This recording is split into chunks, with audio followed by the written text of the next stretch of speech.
Yes. Okay, so I will give it a few minutes. Good to go. From back there.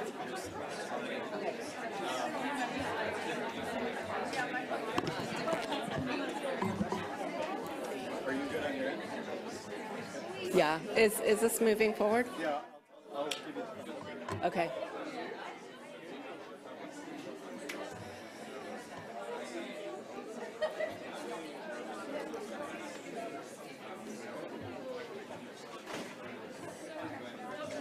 Can everyone hear me? Good afternoon. Welcome to our panel, Adapting with Nature, a global call to action on nature-based solutions for water resilience. We have a great group of people here from all around the world with on-the-ground experience deploying nature-based solutions, and we're going to hear from them and then have a little interactive discussion. That's me, Erica Guys. I'm the author of a book called Water Always Wins, Thriving in an Age of Drought and Deluge, and it's all about nature-based solutions around the world. There we go. So this woman is Madan. She's a marsh dweller in the Mesopotamian marshes of Iraq. And I bring her up to you because the marsh dwellers have a very different relationship with water than a lot of us in mainstream culture. They have lived with the marshes, not drained or filled and built upon the marshes for 9,000 years. And you know, in the dominant culture, we tend to think of water as either a commodity or a threat, but not all people think that way, and the marsh dwellers are among them. So they really see the marsh as the provider of life, and this very tall grass you see is Phragmites australis, which is invasive in various parts of the world, but it's native there, and they use it for everything. They build their homes, like you can see here. And they even eat the root of it. And they fish, and they raise buffalo for milk and cheese. And this is their amazing cultural center where they have all of their community adjudications, and it is also built of Phragmites. So during this time, the last 9,000 years, many storied civilizations have come and gone from Mesopotamia, including many irrigated cultures that then collapsed, and then the marshes retook their floodplains, and the Madan carried on. So obviously, we're not all going to live atop marshes, but their viewpoint of seeing water as a collaborator and as a source of life, I think, is really important. And we're seeing a big increase in flood and drought due to climate change, and that's great that people are paying attention to that as a reason to think differently. But a big reason that we're having these really bad experiences with water is because of our development choices, and that's urban sprawl, industrial agriculture, and the very control-oriented way that we manage water. So, you know, in doing so, we've had a really huge impact. Up to 87% of world's marshes have been drained or filled, dammed and diverted 2/3 of the world's rivers. So this is why we are seeing so many problems. And these people I met around the world, who I came to think of as water detectives because they approach water with curiosity and respect, are instead asking what water wants. And what water wants is the restoration of its slow phases, wetlands, marshes, high altitude mountain meadows, and forests that provide so many critical services to us. So the slow water movement is similar to slow food. Each project should be unique to its place. Every place has unique geology, ecology, and culture. Ideally local, working within the water available. Socially just, not taking from some and giving to others, not protecting some at the expense of others. And community facing. There are different levels of community engagement, but these are distributed across the landscape, unlike our centralized systems. So, you know, when you have it distributed, you have a lot of people coming into contact with that, and that can be hands-on management or a more educational component. And, you know, nature-based solutions are often said to be nice, but not a significant part of the solution. But that's because people misunderstand the scale, right? The scale at which we've interfered with the water cycle is so extreme, a lot of scale needs to be put back. But the good news about that is every little bit helps. And so if we only have room for a small project here, you know, we can do that. And then it's cumulative, the way that solar panels on roofs add up to a lot of electricity. So some of the stories in my book are people working with beavers in Washington and England, people in California who are searching for paleo valleys, which are hidden geology that can move water underground rapidly. This is a woman in Peru who Jenna Gami is going to tell you about, and their 1,400-year-old innovation of amunas. This is Kenya. The Nature Conservancy has done a lot of work here, and I'm running out of time, so I'll just say, you know, the water comes from the mountains, and that's why there's a national agency in Kenya focused on water tower conservation.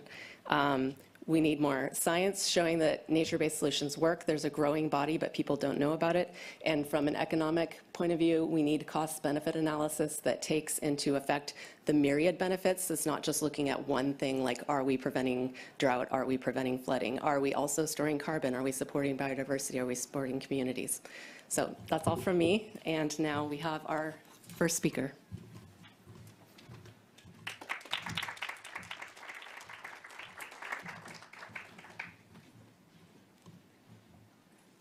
Thanks so much for kicking us off, Erica. So we're going to, as Erica mentioned, we're going to have a panel of 4 speakers speak really briefly on a couple of different topics, and then we'll have a little bit of a discussion. I'm going to kick this off. My name is Kari Viggerstall. I'm with the Nature Conservancy, and I'm the Director of Science for Water Security for the Nature Conservancy. And I'd like to invite the other panelists to come up here because we're going to be moving pretty quickly. So Dimple, Kate, Miriam, can you join us up here now? And then we'll roll through these talks. We're going to try to keep it pretty quick. So as I mentioned, I focus on science of our water security work at the Nature Conservancy. And so with that, we've been looking at, spending decades looking at how nature-based solutions can support our work. And more recently, we've been focused on how nature-based solutions can support adaptation. And I'm going to talk about what we do and don't know and some of the gaps that we have and how we can address those. So thinking about nature-based solutions and adaptation, I kind of broke it down into those different elements of hazards, exposure, vulnerability that many people talk about that lead to the impacts for communities and individuals. And so in terms of nature-based solutions, nature-based solutions can actually impact some elements like precipitation in certain situations, such as preservation of tropical rainforests, but we're not really going to focus on that one because there's a lot more direct and in many more places NBS can impact the hazards, for example, reducing flood impacts through reconnection of floodplains and other types of NBS. But also, and there's often most of the focus, especially in the science, on this piece of the puzzle. But we also know that nature-based solutions can help reduce exposure and vulnerability of people to climate change. And there's been more and more work coming out more recently about these pieces of this cycle. And so, for example, Oxford just published a paper on how NBS programs can help improve or reduce vulnerability of people. So more work needs to happen in that realm. And all of this leads to, obviously, the actual impacts experienced by people, individuals, and communities. So I'm going to drill down a little bit into the hazards piece of this. As I mentioned, there's often, especially in the science, more focus on that piece. And we've done quite a bit of work on that and that understanding. So in general, we have a relatively strong sort of theoretical understanding of the leverage points of nature-based solutions in our water systems. We know that if we influence the vegetation and the soil characteristics, we can help increase infiltration, slow down water, store water, filter water. And so, you know, we have that basis of understanding. But there's also been a lot of work to synthesize the actual evidence on the ground. And sorry, I have to click through this to get there. Try to understand, okay, for all the work that's going on the ground, what can we say about these nature-based solutions and their impact on the outcomes we're interested in this case for water quantity impacts. And what we found is that it all depends, right? So we were hoping to have these brilliant ideas. Okay, you can say for this NBS, we're going to have this outcome in a lot of different places. But instead, we were brought other kinds of insights. One is that it is context dependent. It is really context dependent, as you can see from the figure, for different nature-based solutions and how they perform under different systems. We also have, although we have pretty strong certainty at the project level for a lot of outcomes, that certainty becomes less and less over longer timescales and bigger geographic scales. And so we need to account for that in how we're managing our programs. There's also a lot of work still needed on studies on how climate change impacts ecosystems, which then how it impacts on nature-based solutions. So that's another gap there. So all this work is really important to build that evidence case and to help us better design and select our NBS. And I was a part of this kind of work. But what I'd like to propose is that we should, I've come to realize that although this is important, we really need to put our energy into developing more actionable science and more actionable tools and resources. Because right now we have a big opportunity to integrate nature-based solutions into how we do our work on water security and water-related climate adaptation. And if we're waiting for the perfect science, we're never going to get there and we're going to miss this opportunity. So we need to develop models that help us model these systems and select and design. Nature Conservancy has developed a tool called Waterproof that helps us do that for water security outcomes.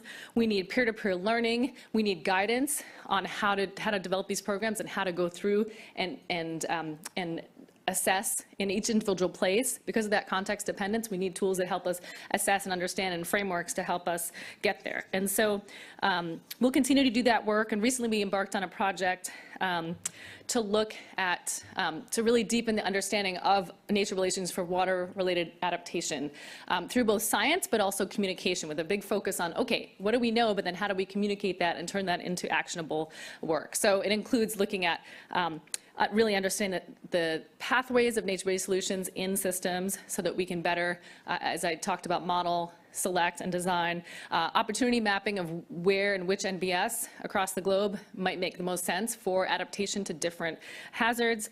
And then also a set of case studies where we're garnering that peer-to-peer learning of what it actually looks like to implement NBS for adaptation across the globe and looking at different aspects of that. Great, yes. So invitation to join us on this partnership, especially on the case studies, but we need to move on to the next speaker, and we'll have a little more time on the panel to talk through some of these things. So Dimple.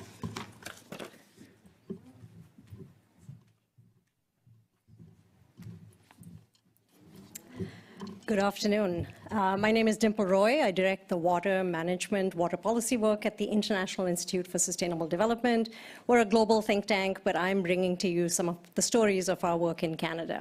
So in Canada, like many other parts of the world, the clearest impacts of climate change are on our water systems. And two examples of this that I'll just highlight are those on our water quantity, so the availability of water. We have either too much of it, too little of it, floods, droughts, more frequent, more extreme.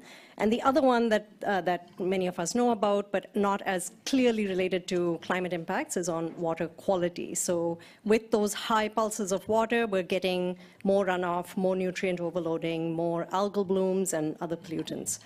And the established engineered solutions used to deal with these issues have not been working. They are, dams and pipes and so on have been shown to be resource intensive. They've had unintended consequences. And we've been talking about solutions, needing solutions that work for communities, for ecosystems, and for our pocketbooks. So based on many decades of experience, IIST has been promoting natural infrastructure. We're calling it natural infrastructure, and we've launched something called the Natural Infrastructure for Water Solutions, or the NEWS initiative, with support from the BHP Foundation. We're doing multi-year efforts to look at scaling up natural infrastructure across the Canadian prairies. We define natural infrastructure on a spectrum. It goes all the way from protected ecosystems, so think wetlands, to restored ecosystems, think replanted riparian areas, to enhanced and engineered ecosystems. And those could be your green roofs and other solutions. So I'm going to give you two examples in particular to deal with those two climate impacts that I talked about. One is Pelly's Lake. It's a kind of a classic example we hold up. It's a water retention site. We've worked with many local partners on an agricultural watershed in central Canada to basically put control structures on a site that was already chronically flooded. And by putting in these control structures, we could make sure that this flood water didn't cause as much damage downstream. But over the years, we've used this project to really demonstrate what these sorts of water retention structures could look like if they're scaled up. The other solution, just as an example, is the use of floating treatment wetlands. Just as the name suggests, it basically is these floating platforms that sit on deeper water bodies that are able to act like wetlands. They can soak up nutrients, they can soak up pollutants, and we've been working with local municipalities deploying them to clean up, for example, stormwater ponds, wastewater lagoons. And again, this is just an example of the kind of solutions we're talking about. And working locally with some of these communities also gives us the opportunity to really make our policy recommendations, something that we want to do to scale up, really specific, really targeted. And some of the ones we're talking about, Eric already talked about, we're talking about spatial targeting. These solutions need to go in at the right places. They need to be well managed to make sure that the benefits are in fact realized. And most importantly, local capacity needs to be built to make sure that these solutions aren't just being put in, that governments aren't looking again and again for shovel-ready implementation projects, but in fact that these are sustainable solutions that work for local communities and for others. So we're headed to make natural infrastructure go from novel to normal. That's the tagline of our initiative.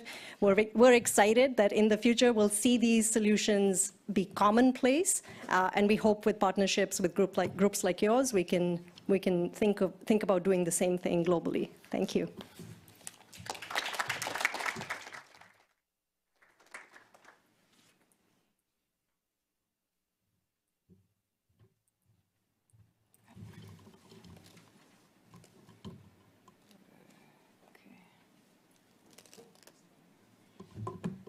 Yes, good afternoon, everyone. My name is Kate Nimanya. I'm the Regional Director for Africa at Water for People. Water for People is an international NGO based here in Denver, but working in about 9 countries, of which 4 are in Africa. That's Malawi, Tanzania, Rwanda, and Uganda. I would like to take you to a specific case where nature-based solutions are a critical need to prevent public health crises, looking at the issues around climate change. In that picture, that is the news coming in about a week ago about tropical cyclone Freddy in Malawi.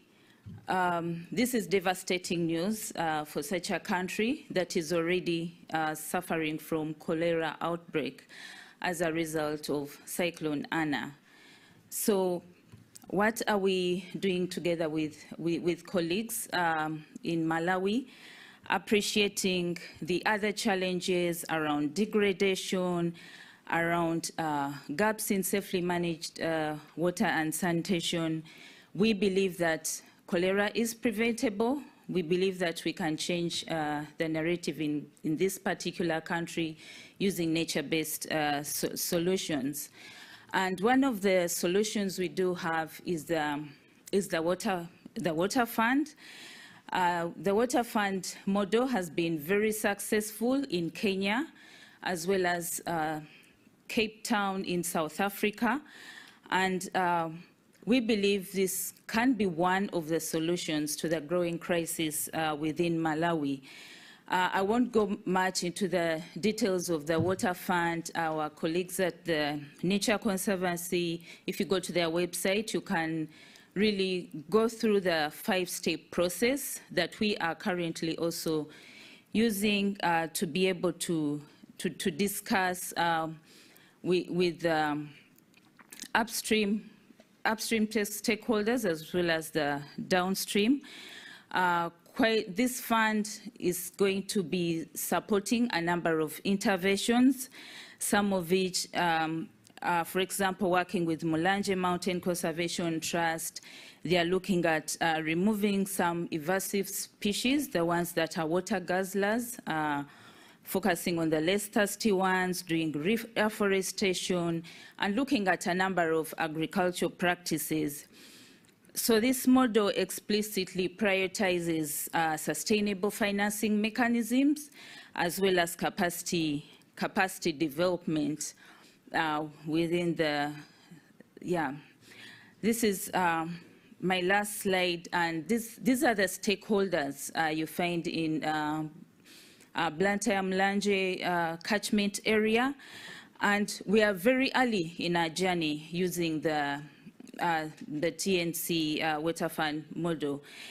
We are finding that stakeholder engagement is critical, building the trust along the way, not explicitly maybe doing trainings, but going on learning journeys, for example, within the catchment, trying to understand the context, trying to see what is available, which sectors are out there.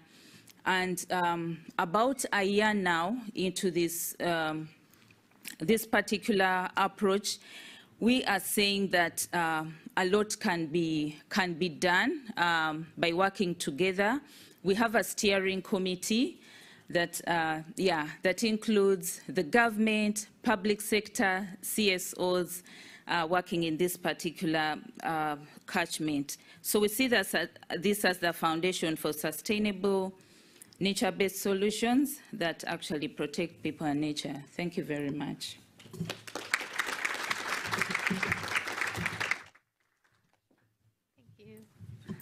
Thank you very much. My name is Miriam Seaman. It's a pleasure for me to introduce you to the project Water as a Resilient Landscape, which is co-financed by the European Union as well as the German Federal Ministry for Economic Cooperation and Development, and is implemented by the GIZ. So Bolivia is a very rich country in biodiversity. It's among the 10th most biodiverse countries at a global scale and comprises 36 ecological regions. And the Chiquitania forest, where we work, is considered the most extensive and highly conserved tropical dry forest in the world and has more than 8,500 species, native species. However, the dry forest is at serious risk at the moment. The ongoing conversion of forest into land for monocultures, but also livestock, poses a serious threat to their existence. And this leads obviously to soil degradation, deforestation, several forest fires, and also huge loss of biodiversity. So what are we going to prevent this? In a nutshell, our project aims to promote water security with an integrated landscape management approach. And in the following, I will just briefly pinpoint 4 of our main components.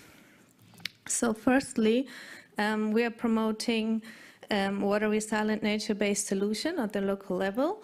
In particular, we aim at improving the water management and sustainable livestock systems. We are also promoting wetland conservation through participatory monitoring and sustainable productive practices. And we are also foster landscape connectivity through agroforestry systems. Secondly, we introduced nature-based solutions in 3 main political planning instruments. We developed the departmental climate change strategy with a big emphasis on nature-based solution. We also developed the water security strategy and also watershed management programs at the local level.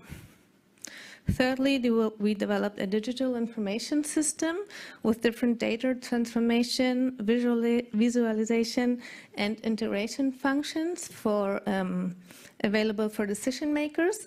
And we also developed a monitoring system to strengthen climate change and water security monitoring. And fourthly, we put on emphasis on the involvement of the private and the financial sector.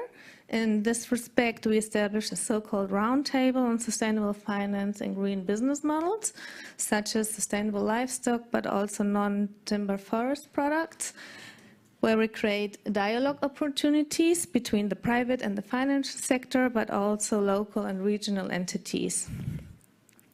So in this table, we provide important spaces to establish incentives, financial mechanisms, and also climate-resilient business models. And all these four common components has been accompanied by capacity-building measures.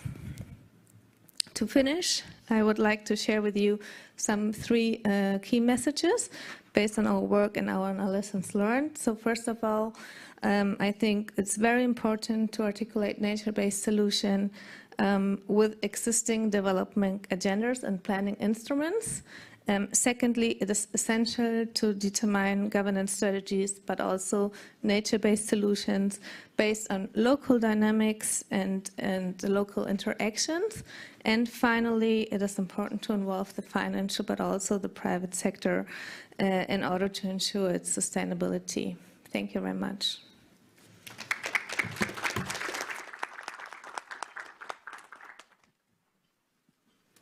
Thank you, everybody. We're going to have a discussion for about 14 minutes, and then we're going to have another group of panelists. So a question for each of you, and I think it was interesting, each of you talked about the importance of working with the local community and engaging them in different ways. So I'm wondering, what's one thing you wish you knew one thing you wish you knew before you started working on this that would change your approach? Why don't we start at the end, Kari?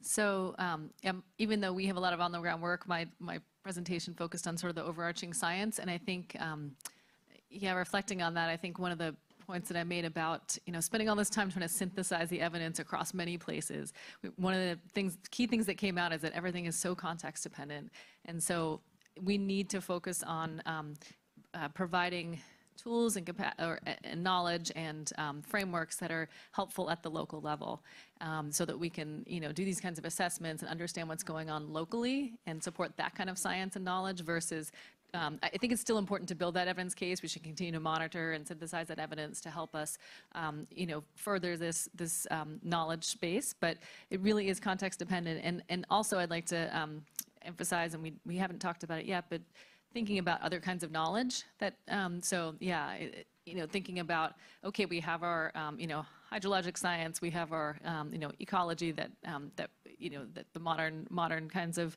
knowledge that we're learning in universities and other places, but it's also really important to integrate local and indigenous knowledge, and we're not very good at doing that yet, and so I think figuring out how to do that better in all the places we work would be is something we need to continue to work on. Yeah, water is local. Every place has its own unique geology, ecology, and culture, and nature-based solutions are unique to each place. They're bespoke. And yeah, I mean, I think some places do a good job of taking into account traditional ecological knowledge, but I think Western science definitely has a ways to go in respecting that as a valid way of knowing. Dimple, what would you wish you had known?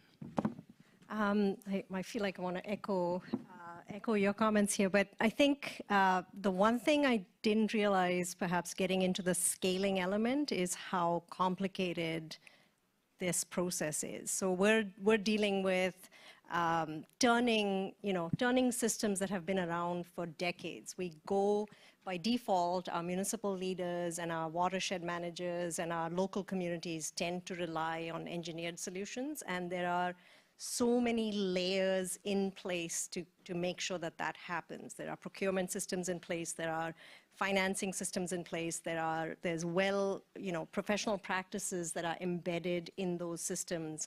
So to make that shift, to make natural infrastructure be on that level playing field with engineered solutions, it's complicated, and you need to keep going into the layers. So doing the projects in some ways were You know, I wouldn't say they were easy. They also take years of effort, but the scaling, if we're looking at a vision of using this as a commonplace water solution, as a means to get where we want to with our waters, we need to keep going deeper and deeper into the layers.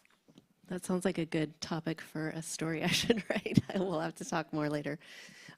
Kate, what do you wish you had known?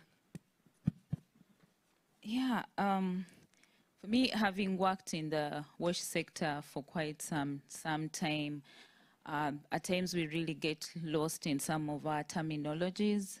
And I think for me, if I'd known about nature-based solutions before, then all the feasibility studies we normally do before we do water and supply systems, I think I would be able to integrate this in terms of reference so that at the end of the day, we don't see programs that depend so much only on infrastructure, but learn a lot about the context in the areas where we're going to work, and we can actually get solutions that are more sustainable. Yeah, that's it. So the default questions that people are asking when they start something are already kind of predisposed toward the engineered path. Is that what you're saying? Exactly. Yeah.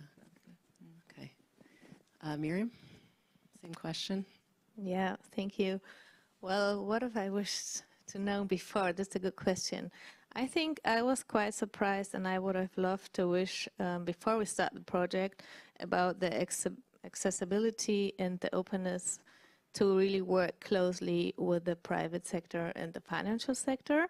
And I was kind of surprised which results you can get if you open up dialogue spaces, but also matchmaking spaces between the local communities, between the private sector, financial sector, but also the public entities. And, you know, to sit on one table with the peasant, but also with the one representative from the National Bank, and to search for common solutions in order to benefit the people, but also obviously nature, and to promote economic development. And I think, yeah, there's a lot of potential in these matchmaking rooms or spaces. So engineers can get to know the reality of the local communities, and vice versa. In both directions, right? So to find common solutions, and I just can motivate everyone who's starting to work or who's already working in this field to involve the private and the financial sector straight from the beginning on. And do you find that they're open to those kinds of meetings? Yeah, in our case, they were really, really open. They were kind of lost even because they wanted to create a financial mechanisms about sustainable livestock systems, but they had no idea about the indicators and the criteria about what means sustainable livestock systems and how can you measure it. So they're really lucky to talk to the people in the field, to the cattle rangers, and to see what's really in the field, what's practical, and then work on a escalation, because if you start working with very complex indicators, then the financial mechanisms will fail at the beginning. So we now try to have like different steps from very easy criteria and indicators to meet, and then later on, if you promote change, you can get more ambitious with your indicators. So the financial sector was really pleased. Actually, they were betting us to help them to get in touch with the reality of the local rangers. Thank you. So this question will have kind of a lightning round if you guys can aim for about 1 minute in your response, so each of you has a chance. What's a missing ingredient in nature-based solutions that you think needs to be deployed going forward? Kari? Okay, with just 1 minute, I'm going to say policy. I'm going to say that's what we really need to work on at multiple levels in order to better support, provide opportunity for funding and for integration of nature-based solutions and how we approach some of these big challenges that we have. It's really hard to pick one. I'll pick people. I think for many of us who've been working on science and metrics and policies, it's actually the people who really need to be brought into the conversation. So we've had multiple partnerships, and you alluded earlier to bringing in indigenous perspectives and local perspectives. So I'd stick with people and partnerships. Yeah, I'll pick strong government leadership. I think as CSOs and other stakeholder groups, we need to see that our governments are either handheld or you walk with them the journey to be able to organize all of us as stakeholders and, walk that journey. Yeah. Well, I pick local dynamics and interactions, and I think it sounds easy at the first glance, but what you really need are two things. You need time to understand the biophysical dynamics, but also the social, cultural, political, and power relations. And then you need to recognize the local knowledge on nature. And also the second ingredient would be that you need to have the capacity to listen carefully to the people, and then to base your nature-based solution on existing patterns which are already in place and not to invent new ones. Based on my experience from reporting this book around the world, I feel like what's really needed is a cultural shift, and by which I mean from mainstream culture to not just going to the engineered by default, not just going to that single focus solution that causes so many negative unintended consequences, not just weighing the economic value of that one thing, not having nature's benefits as externalities. So this is a really big cultural shift that is needed. But the more people are working on it, the more people see that how it can function and how it can work and how it can be part of the solution and be a really good solution for so many communities. I think, success begets success, but I think that cultural shift is huge and it needs to happen.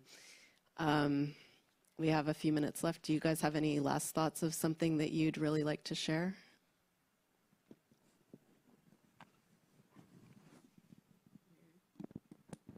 Well, I just wanted to pick up on your thing. I think policies and planning instruments are really important. However, I also hear a lot of times that the entities or the politicians are bored of having another document, another strategy. They say, okay, the German corporation is coming, and please don't develop another paper for us, because we have so many papers and we need to have support and implement our strategies, and they want to see results. They want to see things in place and practice.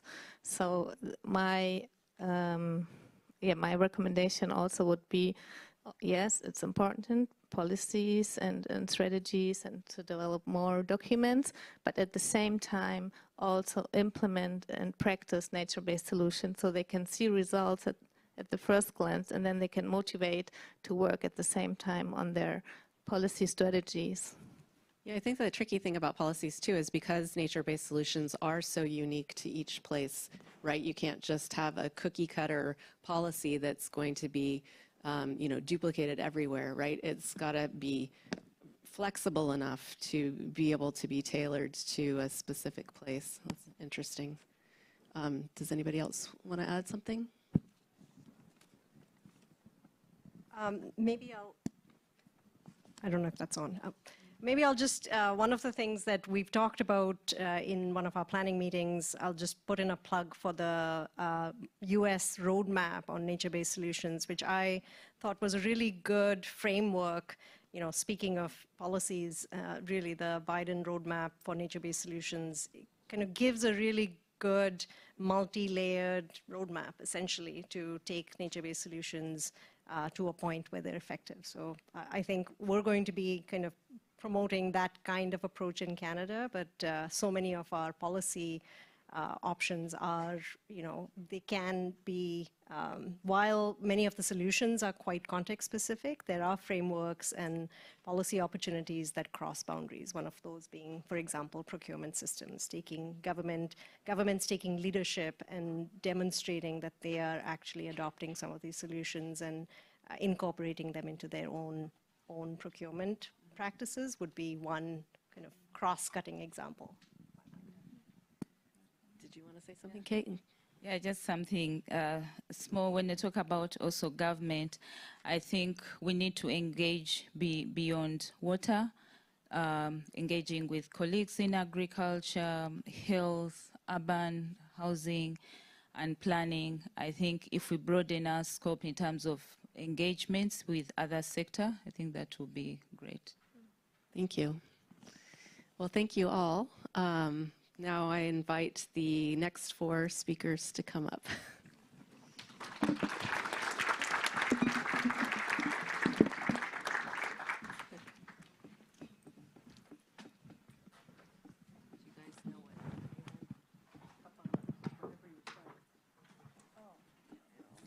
Oh, wait. Felicia, you're first. It looks like you're up first, Felicia. I'm up first.